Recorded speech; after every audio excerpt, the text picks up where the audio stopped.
Hey guys, welcome back to my channel, Financial Freedom with Frank. We are on episode number 10, guys. Episode number 10. I want to first take this time to thank you guys for tuning into my channel once again.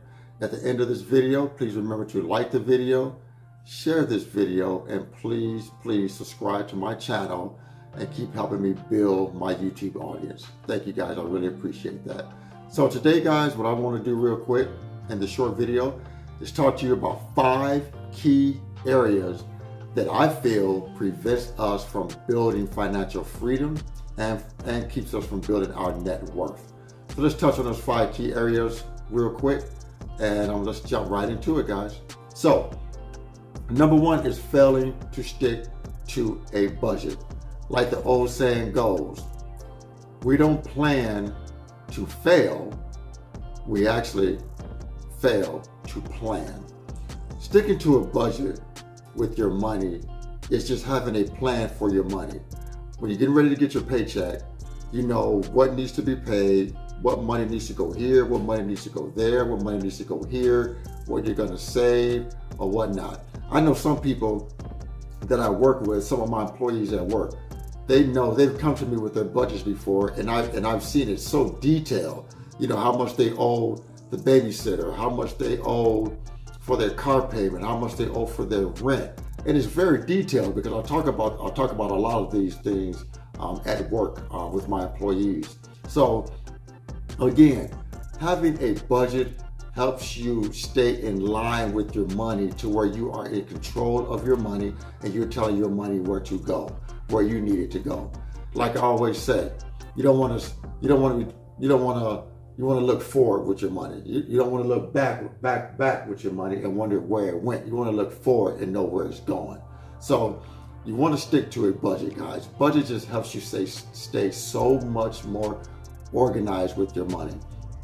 Millionaires, billionaires, everybody has a budget. Everybody lives on some type of budget because we're millionaires and billionaires. If they didn't have a budget and didn't know where their money was going, they wouldn't be millionaires or billionaires anymore. So again, guys, have a budget. Have a plan for your money. Know what's going on with your money. Know what expenses are coming up. That way, if there's any surprises, you are prepared for it and you're not caught off guard. So number 1 is work with a detailed budget, guys. Just don't have your money going here and going there. You don't know where it's going. When you get paid, you should know exactly where your money is going. Myself, I live on a budget every single paycheck. I know what I'm paying out, what I'm investing, what I'm saving, and what bills are getting paid. So again, I can't stress enough the importance of a budget, guys. Number 2 is carrying too much debt. I'll be honest with you guys. I'm not one of those guys that gives his advice on finances and things like that and say, well, you shouldn't do this or you shouldn't do that. It's your money. You decide what you want to do with your money. I'm just giving advice on my knowledge that I've studied. So, but your money in the end is your money. You do with it as you please. But I will say, if you're carrying high interest debt like credit cards, you got to get out of it. Because you cannot stay in debt and build financial freedom. It just don't happen. It won't happen. You just can't do it. You have to get rid of high interest debt. And credit card being one of the worst accumulators of debt out here is credit cards. Just can't get out of debt if you have credit card debt. Just can't do it. And another thing was carry high debt is car notes. I'm not one of those guys that say, well, you need to pay cash for your cars. Everybody can't pay cash for a car. But if you have high interest credit card debt, along with a high car payment, and then student loans, and then personal loans, and things of this nature, yeah, then I'm going to say, well, something needs to give. Maybe you shouldn't have a car payment. If you got high credit card debt, maybe you shouldn't have a car payment. Maybe you shouldn't have that $400 or $500 car payment if you have high debt. Maybe you should have just a $4,000 or $5,000 car with no payment. Save up, buy one, and move up later once you pay some of your debt down. But if you're walking around here with a $400, $500, $600 car payment, you know, and you're paying out another $700, $800 a month in credit card payments, that's not good.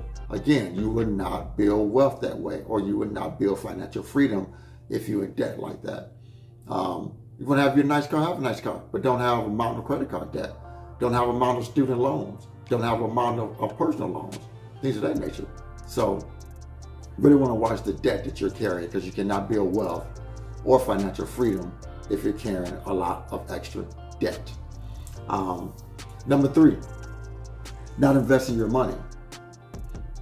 If you don't invest, investing is the only way to grow your money that will outpace inflation. That's the only way to do it, guys.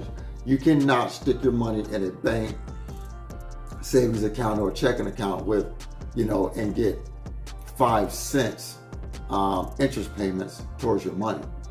It just doesn't happen. You know, getting paid 0.0005% or something like that on your money. You would never grow wealth that way, sticking your money in the bank. Me personally, I got a 3-month emergency fund, and that's it. Every other dime that I bring in above and beyond my bills gets invested. Because like I said, the stock market is down, 12% this year, but over the last 10 years that I've been investing, the stock market is up 12%. So I'm a long-term investor. Investing is like a roller coaster. It's up and it's down, but it always ends up, guys. So that's why everyone needs to get into the habit of investing your money. Whether it's in your company-sponsored 401k, whether it's in a brokerage account, something to invest your money so it grows and outpaces inflation. Because if you stick your money in a bank, as you can see, inflation is up to 8.5%. You're losing buying power sticking your money in the bank, and it's just not going to grow that way. You have to invest your money, guys. Number 4, investing too conservatively, and what I mean by that is, you know, you're just buying CDs, or you're just buying, sticking your money in a savings account, a high interest savings account, or something like that. Your money is only going to grow if you're in stocks, if you're in equities in the stock market.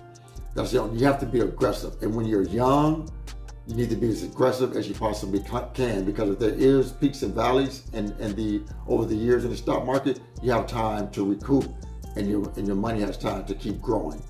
So you want to invest in the stock market. You want to be in stocks. You want to be in mutual funds. You want to be in index funds, things of that nature. So your money has the best percentage to grow and grow and grow. And with compound interest, the earlier you get started, the better, guys. The absolute better, the earlier you get started. Number 5, it's just being too complacent in your professional life. And what I mean by that, if you're on a job and you're just getting a meager 2%, 3% pay increases every year, and you know you're doing a great job, you know you're a good employee, you deliver for the company, you deliver results for the company, go and ask for more money. Go and ask for more money. Last year on my job, because I knew that I delivered, that I was the top performer on my job. I knew I delivered for the company. I made profits for the company. I made money for the company.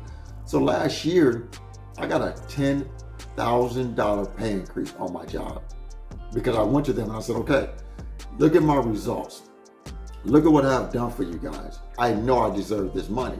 And they said, you know what? And because I was a long-term employee, they said, you know what? You're right, Frank. We're going to give you the money. We're going to pay you. But sometimes it's what you have to step out of your comfort zone, and you have to ask for what you want. Only thing they could have said was no, but you have to ask for what you want. And like I said, and if they don't want to give it to you, get out and look for something else. Look for something else that's going to pay you. Change jobs if you have to. If you find a better paying job, change jobs. You have to do what you got to do to better your financial life. Or if you like what your job and you're getting paid decent, but you like it, you don't want to leave, start a side hustle. This YouTube channel of mine, this is a side hustle. So hopefully this will become profitable for me down the road. But we're just in the beginning stages. So start a side hustle. So you can do all those type of things, guys, to to help better your financial life. So those are my 5 quick hitters on things that prevent you from building wealth. You know, if you take these 5 things and let's run through them real quick, and you put it to work for you, it would help in your financial life, guys. I promise you that. You know, number 1, make sure you budget and stick to a budget. Number 2, don't carry high interest debt. Get rid of the high interest debt. Credit cards are being the worst. Get rid of them.